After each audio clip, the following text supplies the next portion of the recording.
Thanks everyone who's here in person and online and in the future watching this. I'm Oliver Sellers-Garcia, the Director of the Office of Sustainability and Environment for the City of Somerville. It's a real pleasure to be here. Clicker. Right, okay. So just very quickly to tell you a little bit about my office, we have an enormous scope. So we work on sustainability and at the municipal level for municipal operations, but also community-wide. And we do long-term planning, special projects, some service delivery, and also policy. So that's an enormous portfolio for a three-person office. So we pick and choose what we work on, and you will doubtless see things that are, interesting to you that don't come up in my presentation. Some of them we do, some of them we haven't been able to tackle yet. So what I'm going to talk about today is just tell you a little bit about Somerville and our climate change goals and the planning framework that we are using for our climate change work, and then specifically touch on three sort of data-based initiatives that we've completed recently. So our greenhouse gas baselining and modeling, and also our vulnerability assessment. And then finish off by just seeing where that puts us now on our timeline of things that we can take action on. And then I thought I would just tell you a little bit about the many other things that we do in case you have questions about that and maybe spark some thinking there. So the title, I don't remember if it came from me or from you, was about sustainability at the municipal level. So I was thinking this morning, what does that actually really mean in terms of everything that I'm going to tell you? What are we doing for sustainability and climate change at the municipal level that is maybe different from what you are learning about that happens at other levels or at no level? And I'd say that probably some of the themes that will come across in our work is that really what we can do as a municipality, especially in Massachusetts where there are 351, we can really make a difference with engagement. And I don't just mean having events and talking, but really building the constituency for taking action on climate change that might happen not in our city, but with future decisions down the line. So we have a role there in engaging our residents and other stakeholders. We have a lot that we can do in terms of planning, and that's probably what I'm going to show you most in this presentation. And I also think that there is something really basic that municipalities do in terms of service delivery, which doesn't happen at other levels of government, that is real nitty-gritty and that all cities have to deal with. And it's interesting how climate change and sustainability factors into that. So I usually, when I give presentations, I have to start with like a map of the world and then Massachusetts and where Somerville is. You all know where Somerville is, I hope. Does anyone live in Somerville here? Okay, good, a few people, great. But some stats that maybe you do know, but maybe you don't. We have a population of about 80,000. We're very young, and I'd say that this university and related institutions have something to do with that. We're about 33,000 homes, very diverse. We are 4 square miles, and actually if you subtract some of the water, we're less than 4 square miles of land. That makes us the densest, most densely populated city in New England. We are, we have some riverfront, but we're not necessarily a coastal city. We're very gray. We're over 70% hard surfaces. 88% of our housing units are multi-unit, so not many single-family homes. 2/3 of our residents are renters.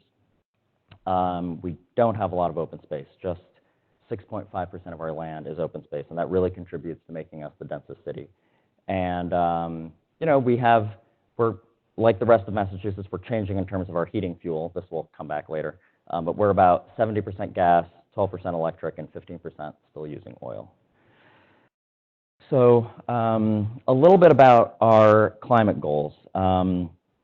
As as was mentioned, our mayor, Mayor Curtatone, was the first mayor in Massachusetts to make a community-wide goal for carbon neutrality. That was in 2014, and the end goal is 2050. So I've still got a few years to figure out how we're going to do that. We were the second city to join the Compact of Mayors, which is now an international pledge by municipalities to hit certain carbon commitments and report. And then also, this is really exciting, at the end of last year, our mayor led a standing group called the Metro Mayors Coalition of the 14 urban cities in the core, so that's Boston and several cities around it, that work on a number of issues. Mayor Curtatone is the chair of that coalition, and he led a region-wide adoption for carbon neutrality by 2050. So we're not quite sure how we're going to get there. A lot of our other cities, neighbor cities, don't know that either, but we're working on it together now, which is really important. And really, the motivation behind the mayor's initial goal in 2014 is that he's a strong believer in what cities can do, even though you're going to hear me talk about some of the limitations and interdependencies that we have with other entities.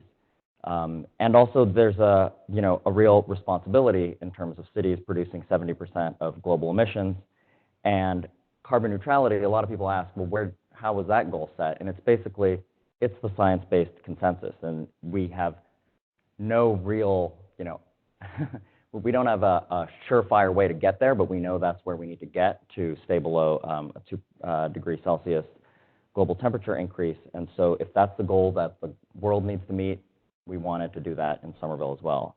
Maybe 5 years ago, it was really in vogue for the leading cities to commit to 80% of their 1990 emissions by 2050. That's not enough. It doesn't mean that we're sitting on a way to get to carbon neutrality sooner, but we know that that's the goal we need to reach. And the way we're defining that is roughly to be a net zero emitter of carbon emissions at a community-wide level, probably on an annual basis. So to do as much as we can, and then the rest has to be offset somehow with, our least favorite approach, purchasing offsets. Maybe we can generate additional electricity. Maybe there's some carbon sequestration that can happen. We'll get into that later. So in terms of the engagement piece that I mentioned earlier, one of the cool things we've done is that the mayor made a call for a kind of umbrella for all of our climate change work called Sustainaville.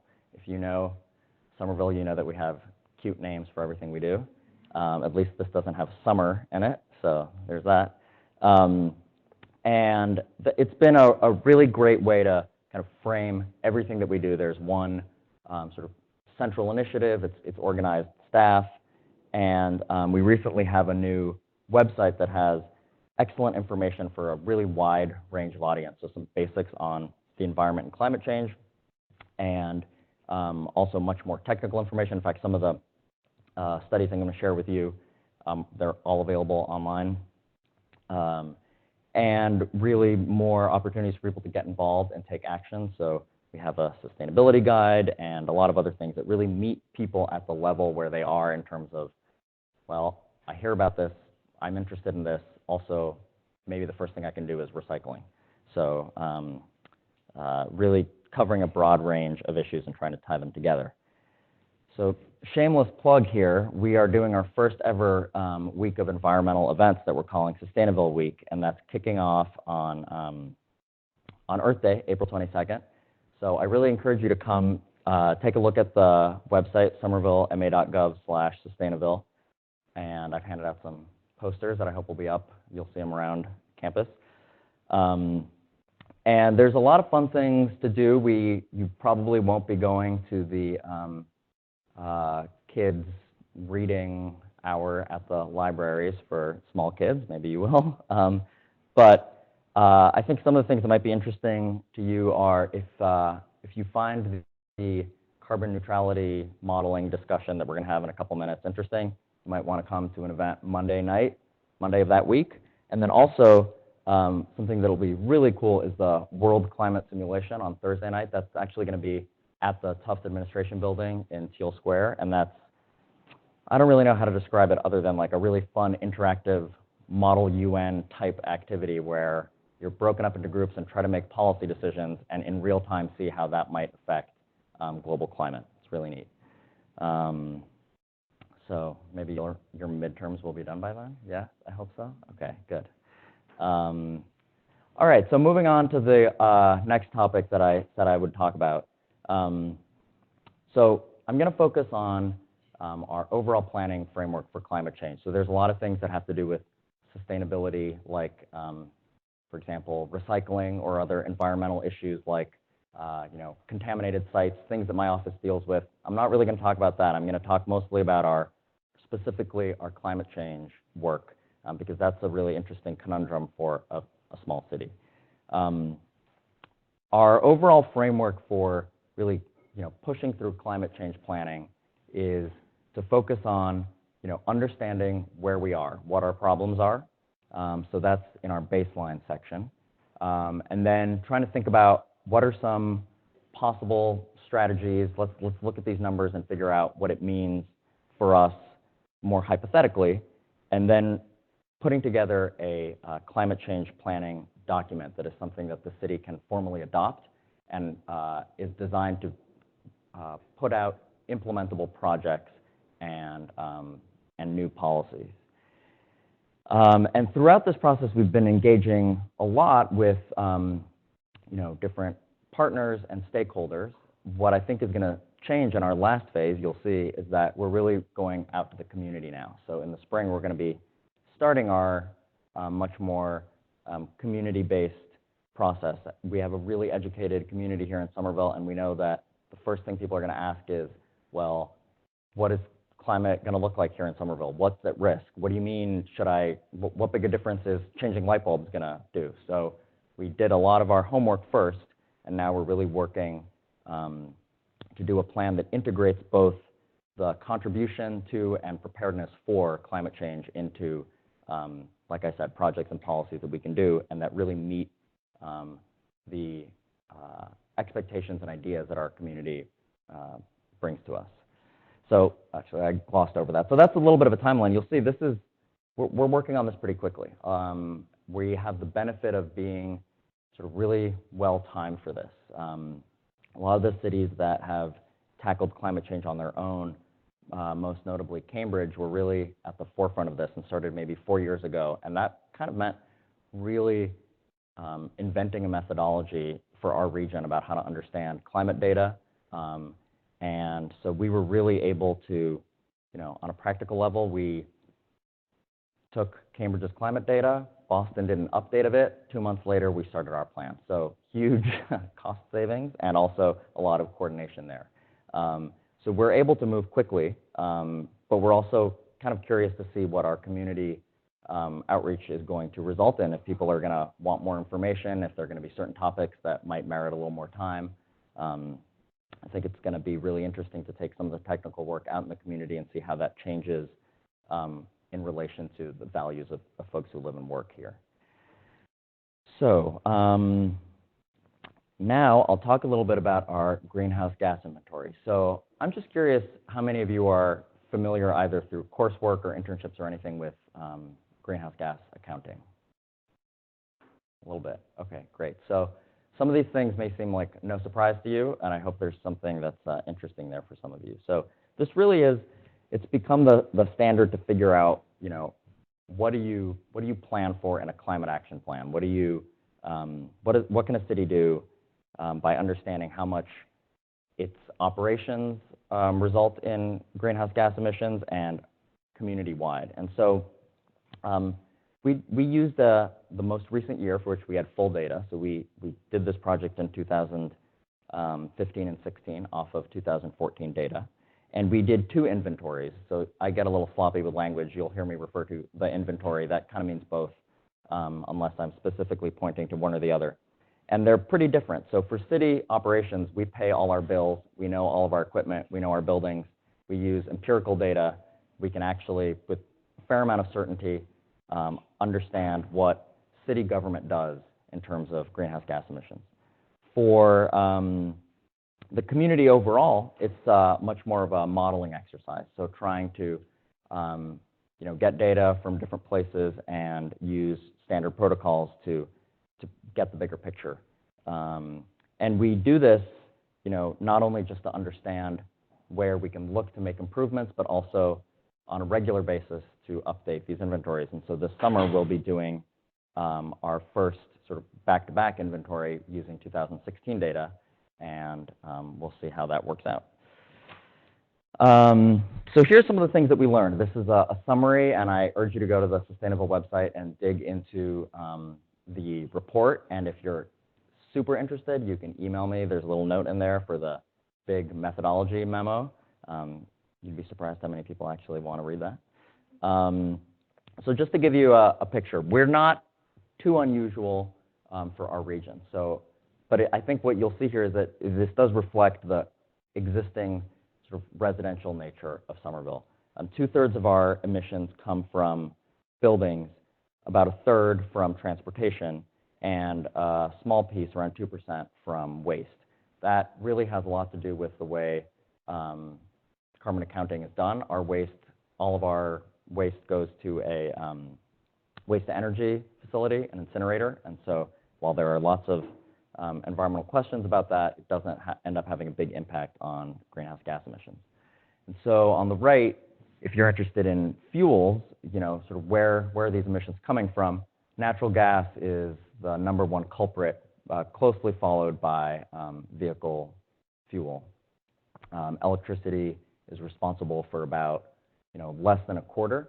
So when we think of all the cool things we can do with by just putting up solar panels, that's great, but remember, electricity is only 22%.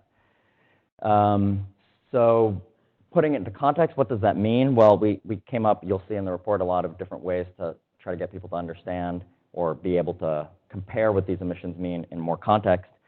And well, we're a small city, so if we actually wanted to sequester all 1 year's worth of carbon emissions produced by our community, we would actually need a forest 185 times the size of Somerville, and we'd need one every year.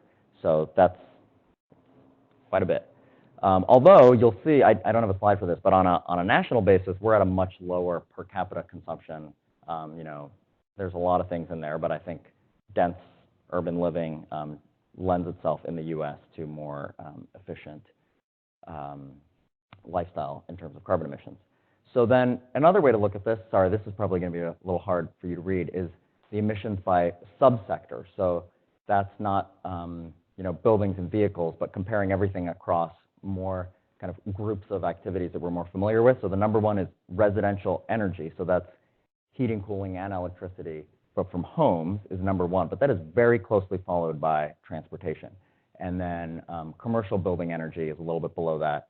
And you'll see that the 4th one is fugitive emissions. So that's basically gas leaks. So something that's interesting. That's the greatest contributor to fugitive emissions in Somerville. Now, another way to put it into perspective is, what is the city's contribution? So the 2 inventories I talked about, they don't add up to a whole, because one is modeled and the other is empirical, but we can compare the 2 and see where they fall proportionally. And the city really only contributes, with all of its activities to 4% of the emissions from Somerville. So we have an important role as one of the biggest entities, and definitely in terms of leading by example, but we're not going to solve this alone by any means. If you're curious about where emissions come from in the city, it's basically half of our buildings, and by far our largest square footage, come from schools. And comparatively, vehicles and construction equipment, which is what off-road vehicles is a lot less. So those are some numbers about what happened in 2014.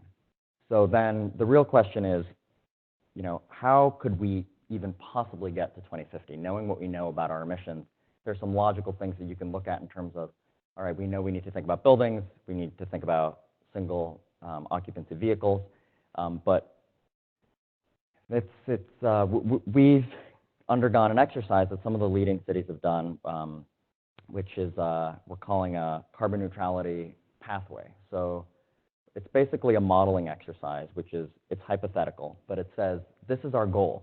And you can see the top line is just, if we don't do anything, what's the expected trend line for emissions? And you'll see that it's going in the opposite direction of our goal.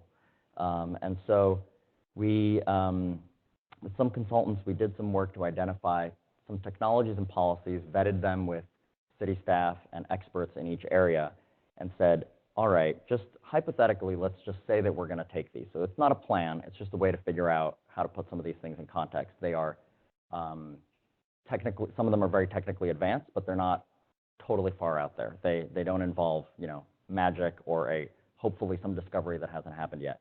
And we applied them very aggressively. So we don't know yet whether these are targets that are actually, you know, 100% feasible. They pass the sniff test, but, you know, we've had to make some pretty bold assumptions about what it would actually take. And so this is like a high level where we combine all of these strategies, and I'm going to walk you through some of them. But I think it's interesting to kind of challenge your assumptions of where you think you could make the biggest impact with some of the things that I'm sure we all think could be helpful. And you'll see with our list of technologies, we actually could, you know, meet some 2020 goals and get pretty close in 2030 to some of the targets that we set kind of as a test. But in the end, by 2050, even if we put like the pedal to the metal, there's going to be a deficit, and that's pretty common. And that is where we think about what, you know, what's there and how do we either deal with these very difficult issues that there don't really seem to be easy solutions for, and that's what this is composed of, or how do we do some kind of offsetting. So again, in this case, you'll see the lion's share of where we just can't meet things is from gas leaks, but we also see construction vehicles, you know, solid waste, and our wastewater system. We have a world-class wastewater system in the area with NWRA, and our sewage goes to Deer Island. There's an anaerobic digester. It's fantastically efficient. Is it really practical for us to try to make improvements in emissions that come from our wastewater, or can we offset it in some other way? That's the very last one. So here you'll see some of the, you know, what this means on a per capita basis, and we really need to basically, the science-based consensus is that we need to get to 2.9 metric tons per capita by 2030 in order to really get to zero in 2050. And so those were some of the things that drove how far we, you know, accelerated the penetration of some of these different technologies. All right, so let's stop talking so high level and get into a little more detail. So the first thing that we looked at was our electricity supply. And we know that that's probably where we're going to have the biggest single impact, but it's also kind of eye-opening to see that if all we do is have our current practices remain the same and switch to 100% renewable electricity, we're actually still going to be emitting more than we do now. So that's this yellow wedge. You'll see that we sort of set a target of 80% by 2020. I don't think any of us think we're going to get there that soon, but we might. And then 100% by 2030. And it makes a big difference, but it doesn't really change the direction of the curve. Now I'm going to look a little bit about, oh, this doesn't look that great. Well, you'll see there's some, we've sliced up that wedge into 4 different building energy strategies. So another thing that, you know, a lot of cities do, a lot of states do, is promote energy efficiency. And that's definitely valuable, but the way, you know, we modeled it with our typical building types here in Somerville, and we get a decent amount of savings, but it's not going to cut down on all energy usage at all. We still need to heat and cool our buildings, even if they're performing really well. And so that, you know, new building also makes up an even tinier slice of that, because we're pretty much built out in Somerville. There's going to be a decent amount of square footage, but the vast majority of the buildings are already in the ground for the foreseeable future. What really makes a difference is fuel switching. So if heating and cooling systems move to, well, heating really move to electricity, and we can use district energy, which is, you know, we assumed we'd find a way to do renewable district energy. That really that really makes a difference and can take advantage of running on all renewable electricity. So I'm going to show you how those all add up again in a little bit. But then the other biggest sector we have is transportation, you'll remember. So I think it's interesting here to see that transit-oriented development and mode shift, things that planners talk about a lot. We all need to walk and bike, and we need to live in dense urban areas. Well, we already sort of live in that environment in Somerville. We can definitely do more. We have goals to increase walking and cycling, but that's only going to get us so far. We didn't want to make a total pie-in-the-sky assumption that everyone would abandon their vehicles by 2020 or 2030. And so the biggest difference really comes from switching the fuel of vehicles. And so you'll see pretty big portion of that wedge comes from electric vehicle modeled on top of current vehicle emissions. So I do want to pause for a second and realize that there's like a little bit of a contradiction in what I'm saying. Like, we don't want to only go by this. We really still want to maintain some of our community planning goals, because there are plenty of other environmental and health benefits, quality of life benefits to not being a car-dependent community. But this is a little bit of a reality check to say, you know, if people are still driving, and we think people will, especially since everyone is becoming enamored with the idea of autonomous vehicles, they're here to stay, and what's the change that we need to see? This is just a thing that I think is interesting to point out, because people ask a lot, you know, if I get an electric vehicle, is it really that much better here? You can see across the country there are maps and studies that show you that you're actually maybe like worse off owning an electric vehicle in Kentucky, where your electricity is from coal, than you are owning a gasoline vehicle. Here we're looking at a basically more than 50% efficient vehicle. If you compare, you know, gasoline is on the left, and then the fourth bar is current electricity. Logically, if we had more renewable energy in our grid, it can go down to 0. So here's the final wedge diagram, as we call it, that adds up all of these different pieces and really takes the interdependencies of them together to figure out what contribution some of these technologies or approaches would have to getting us to carbon neutrality. And in a slightly more legible form, the big ones are clean electricity. We do think there's something that we can get from building energy efficiency, but the big ones are going to be fuel switching for buildings and vehicles. All right, so we have gotten to 2050, and we've magically been able to get almost to carbon neutrality, but what do we need to prepare for anyway? That it's just kind of baked into climate change. So the other half of that is a vulnerability assessment. That, again, it's something that our neighbors in Cambridge and Boston have really helped us out with data, and we've also been able to, you know, use a kind of a typical methodology that has evolved in the last few years by looking at some of the main impacts that we can predict for our region. So unlike greenhouse gas accounting and modeling, this is a much trickier situation, because we're making, like, the one thing we know about our climate modeling is that it will be wrong. Like, no model is ever right. So really translating a risk and a threat to all sorts of different people's livelihood, and then saying, well, we're not quite sure, here's a range of uncertainty. It's a tricky thing to communicate. And also, there's a lot of unpredictable ways in which the impacted, you know, systems, the way we live our lives, interact with each other. So, you know, we had to take the pretty dry approach of separating things out into, you know, sea level rise and storm surge, precipitation and temperature, and then a pretty detailed methodology that I'll tell you in a second. But really underlying all of this is trying to figure out where should we be worried and where should we put our resources as a city and in mobilizing other people to take some action.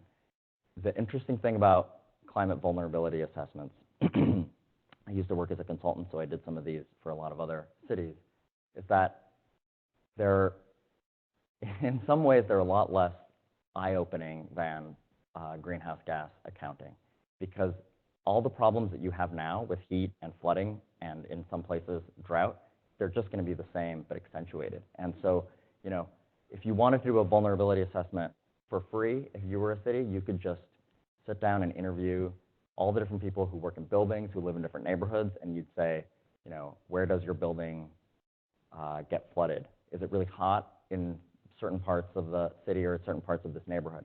And that's, you know, in a way, a less scientific, but I would argue kind of equally valuable way to understand what are your needs that you're going to have to be addressing anyway. If they are exacerbated by climate change, you're going to want to take into consideration some of the new thresholds that you're planning for.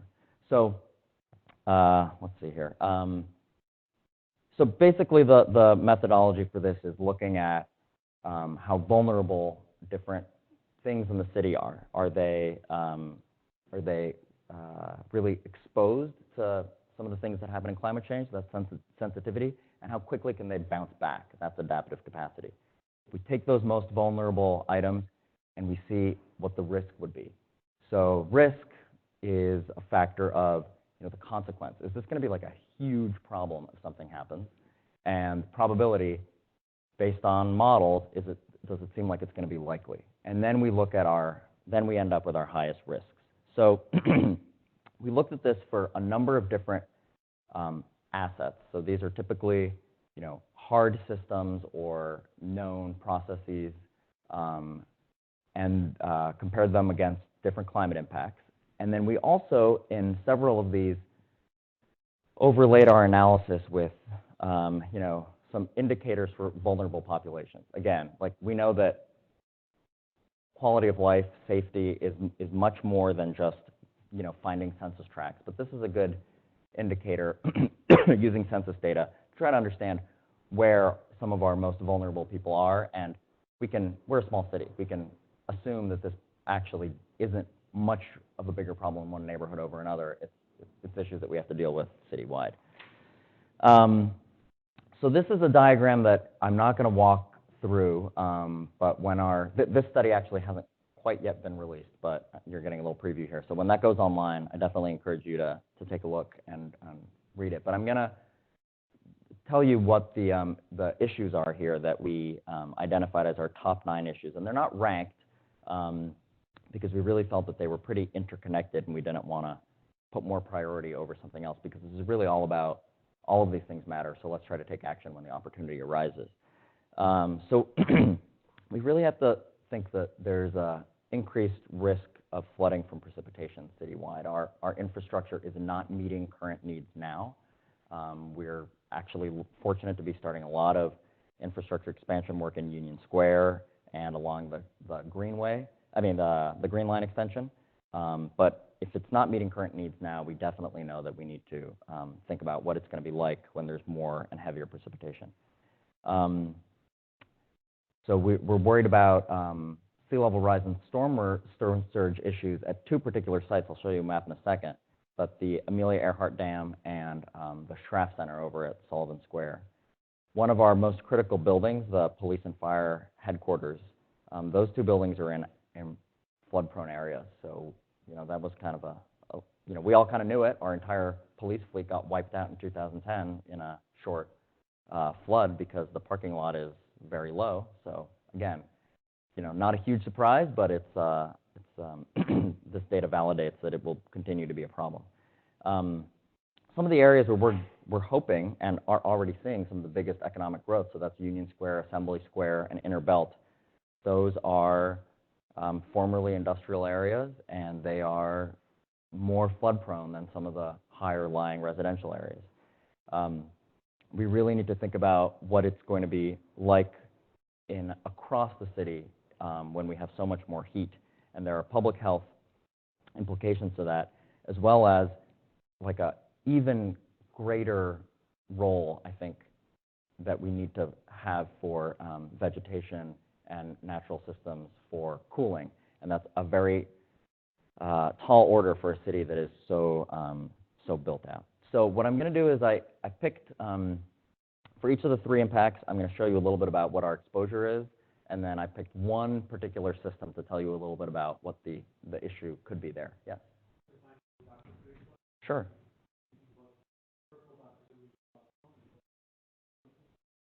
Sure. So pink is high heat exposure neighborhoods, and purple is neighborhoods where there is high heat exposure and there are vulnerable populations. Yeah. So as I alluded to, it's interesting. You see a lot of cities, especially Boston, where you'll see sea level rise projections, and neighborhoods are underwater like on a daily basis. I do not envy Boston's really difficult situation about planning for development and also protection in the Seaport District. We don't have that situation, but what we do have is an interesting, very acute situation, which is that we could really see some major flooding in storms when there's a higher sea level because of entering through two real pathways. So one is the Schraff Center, which is it's located in Boston and it's private property.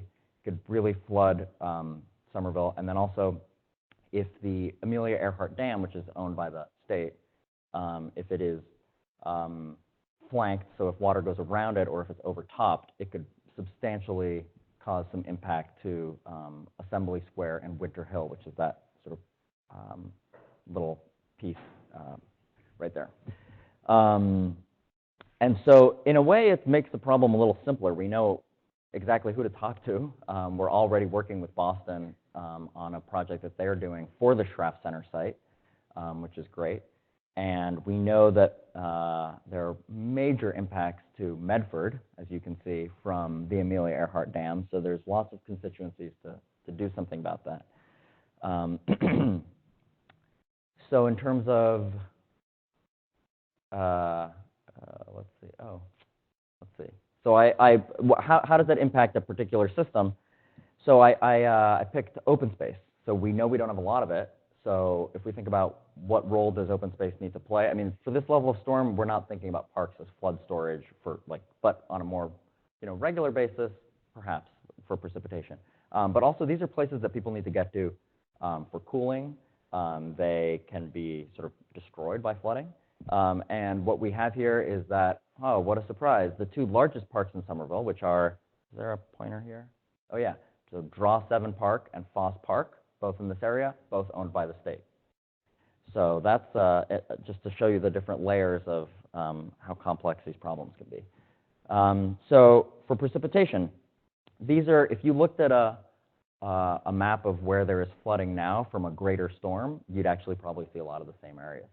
But we took a 100-year, 24-hour event from 2070 and just said, let's just, if our pipes are full, where is there going to be flooding? So this is a pretty serious rainstorm. But it's about 30% more rain is what the climate model would suggest than we get now in a typical storm. And so if you don't know Somerville that well, what you'll see is that there's a lot of flooding in Assembly and Winter Hill, and Union Square, and along lower lying areas, which are, this is a rail corridor.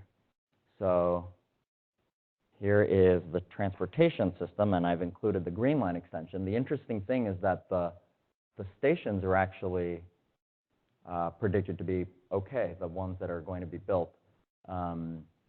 But obviously there'll be water on the rails, and MBTA is adding infrastructure, and we can use some of that to get rid of our stormwater when there's a decent-sized storm. But when there's a big storm, MBTA gets priority. They have to get water off their tracks, and so that can exacerbate our flooding issues around those areas.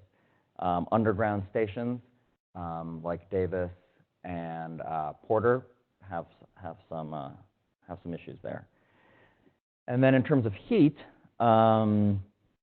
this is, we like I mentioned, we did a lot of mapping to see, we have some other maps that show vegetation and where there are more or less trees. This is just a real issue citywide, though. The urban heat island, there might be pockets that are more intense in different parts of Somerville, but the truth is it's a regional issue. We're essentially a neighborhood of a big metropolis, and we're in the urban heat island. So, I would pay a little less attention to the differences among the neighborhoods in Somerville, other than to say where there's opportunities for development in we really have more of a responsibility to think about how to do cooling.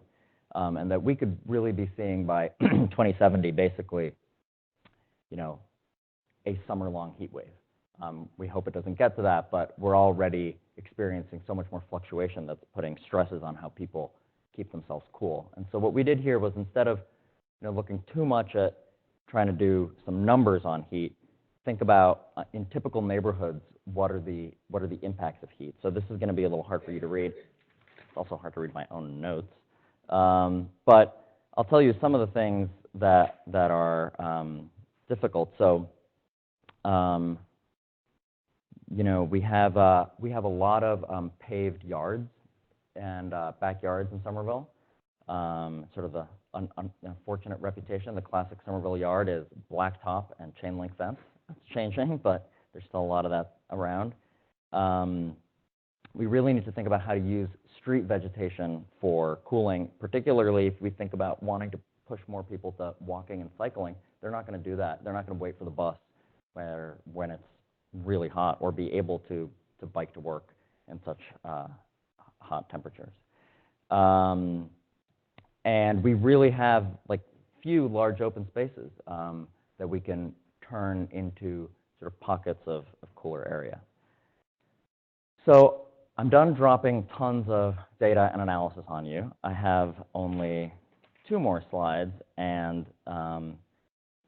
what I wanted to tell you is this. So this is the climate change plan. So we're looking internally and with all our stakeholders at all of this information and thinking, oh my gosh, this is a big problem. There's a lot that we don't control ourselves. There's a lot that we need, people who live and work here to do. The city can't do it alone.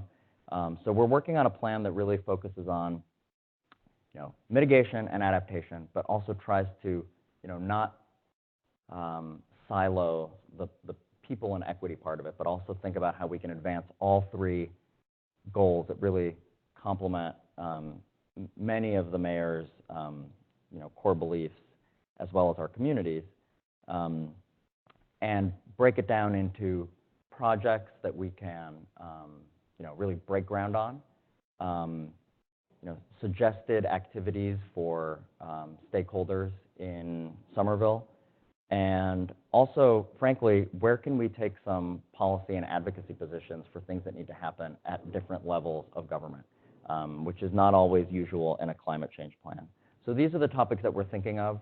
I'm sure they'll change when we have our first community meeting, hopefully in June. And then I thought I would end here by saying, all right, so all the climate planning aside, what are some of the other things that we, that touch what we do for climate change and sustainability? And so on this side here, I've got some things that we're already doing. Here, I've got a list of things that we really need to do and are doing with other cities and other entities. So, and then on the right is the euphemistic opportunities and unknowns, and that's really like, man, we're stuck here. Someone else has to fix this. We need to, what is it? Rattle the saber, or we need to work on how to get other people to pay attention to this and understand our need in Somerville. So I don't like presentations where someone reads a slide, so I'm going to leave these up there, and you can ask me questions about what some of these mean. And with that, I'm done. Thank you. Thank you so much. I'm so impressed about the amount and the detail of the work you guys are doing. I think it's really great. I'm sure we'll have a lot of questions. I know I have many of my own, but I'll open the floor.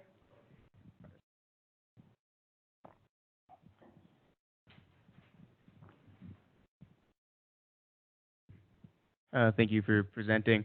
I like that graph you had that mentioned the carbon footprint of owning a gas-powered, diesel-powered electric vehicle.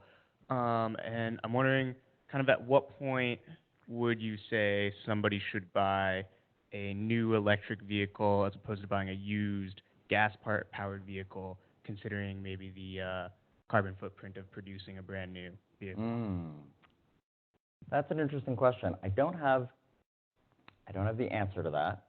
I think it's it brings to mind a whole other thing that I sort of completely left off this, this presentation, which is that I believe that sort of so like the next wave in climate planning is really thinking about equity in it. And then there's a couple cities, the next wave, and I hope we'll be there soon, is to think about consumption.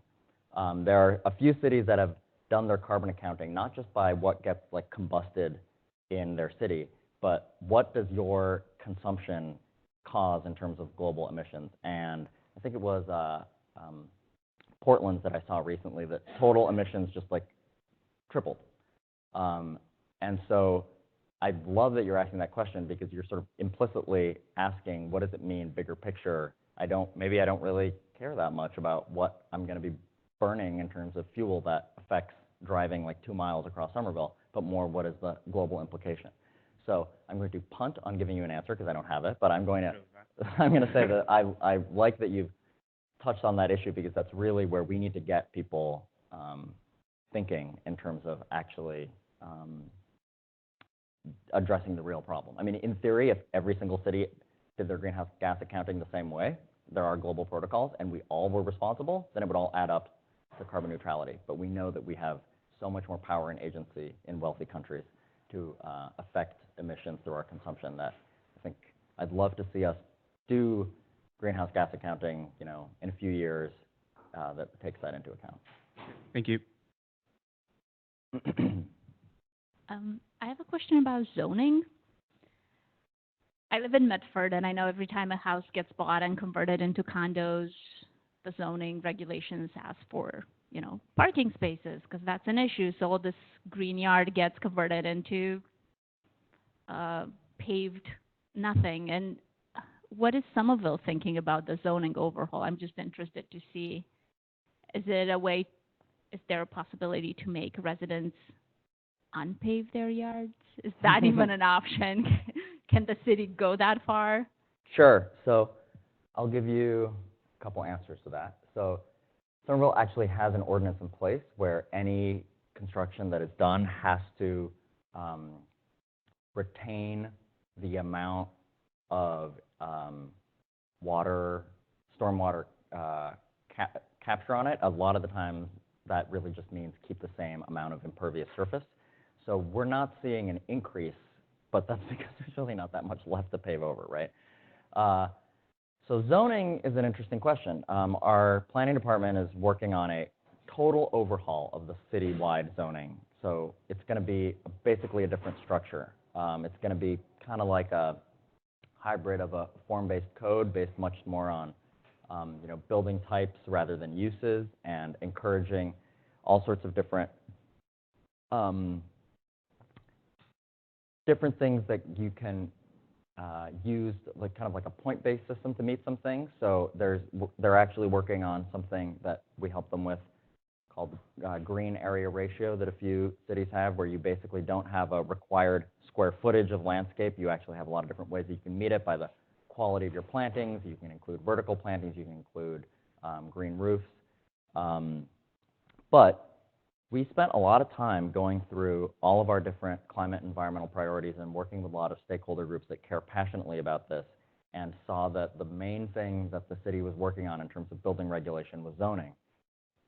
And we looked at this together systematically and found that zoning is really not the solution to a lot of our problems. It seems like something that regulates building, but guess what? We're in Massachusetts. It's a state where the building code is controlled at the state level. So energy efficiency, all sorts of other things that we would logically want to require in buildings, and that we see happen in lots of states where, cities get to say like, no, every new building is LEED Platinum, and then we're also going to add all these other things. We can't do that. So that's why I have the building code as my top item on that list, because zoning does some things, but it's really not the right regulatory vehicle to a lot of the things that we think of as happening in new buildings. The other really interesting statistic, I should put the slide in, is that our planning department did an analysis of building turnover, like construction turnover rates. And so remember, zoning applies to, what does it hit? It's new buildings, really, or major renovations. So we could put in the best new zoning code in now, and it would take about 300 years for it to touch all the buildings in Somerville, because that is how infrequently they are, torn down or renovated. Can I follow up on that question?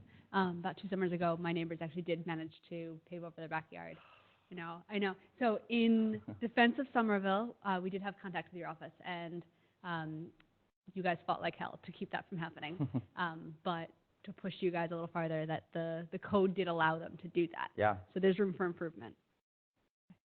Well, I do think that's actually one of the few places where the zoning, where city ordinance can do something. So I hope the green area ratio and some other things that might happen will do something. Yeah, it breaks my heart when I see the paving trucks, because like you can have a driveway, you can still do that. So yeah. Sorry to hear that.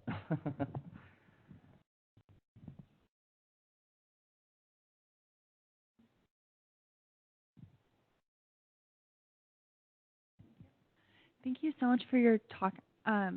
So my question is about how you account for greenhouse gas emissions. With so much public transit in Somerville, but that's connected to other areas of the city, how do you account for what Somerville residents produce? Is it like based on passenger miles that residents consume? Sounds like you need to look at the methodology memo. So let's see if I can remember. So we used standard, like, global protocols. So any quirkiness is not necessarily our choice, and it is actually based on the idea that if everyone accounted for it this way, you could add it up to the total. So I think that what we did is that we, unlike vehicle transportation, we counted the like the segment lengths inside Somerville and the actual amount of energy used to take those cars across. It was not about Somerville-based trips, right? So people who were going in and out of Somerville. Compare that to the way we did vehicles, which is that we used the MPO, the Regional Planning Agency's transportation model, and counted all trips that begin and end in Somerville, and half of every trip that begins or ends in Somerville. What we didn't count, because it's not how it's done, are the trips on 93 that slice right through Somerville and are known to have a lot of air quality implications on people who live in Somerville, and that is sort of technically being combusted in our boundaries, but man, unless someone shuts down 93, there's very little we can do about that. Was there a hand? You do. Hi, thank you, and I'm sorry you're getting grilled with questions. I have 2 questions, and one is about demographics, but most importantly, my other question is about the land use cover of the city. I know that I've looked into Somerville, and I know that I think the zoning wouldn't really change much, because I think 90-something% of the current buildings are non-conforming. Right. But then I also remember looking, and you can correct me if I'm wrong, but 25% of the land cover in Somerville is actually pavement for right-of-way roads. Yeah, I have around 20% in my head. Yep. And so considering the width of the roads and how wide they are, do you think, have anyone looked at, in terms of the biggest bang for the buck, if we were to slim these roads down and plant, say, trees, because it would both be dealing with the flooding issue and also the heat issue, what would be the impact of that compared to changing fuels, for instance? That's really interesting. So what we haven't done is modeled the impact of that kind of roadway design on, emissions or flood protection, which it's an interesting question, because I think what you raise is, think of if this was happening at one of our climate change planning conversations, we'd say oh, that's a really good idea, but if we're actually going to implement this, we need a measurable metric for it. So we'd have to think about actually how to measure in individual roadway projects. Somerville does have a complete street ordinance, which really changes the way we think about and design new streets. I think the biggest issue that your question raises is that we don't redo streets very often, and they are huge, expensive projects. So have any of you tried to get down Beacon Street in the last 2 years? You know, it's it's tough, and so it's going to be awesome, right? And there's been utility work, and there's going to be a cycle track, and all sorts of things, and that is, you know, it's a major thoroughfare, so you're not going to see it narrowed that much, but there definitely are other streets that could be narrowed. But like in the current system of how we do public works in this country, there's not a lot of opportunity to redo streets like that. So I think it's a great idea, and it's more about, it's kind of like zoning. It's saying, like, how can we set standards that touch activities as they come up, or rethink from a completely different angle to make sure this actually happens. And I think we probably should leave it there since it's past 1, but I invite anybody else who has questions to come talk to Oliver. Thank you very much. Thank you.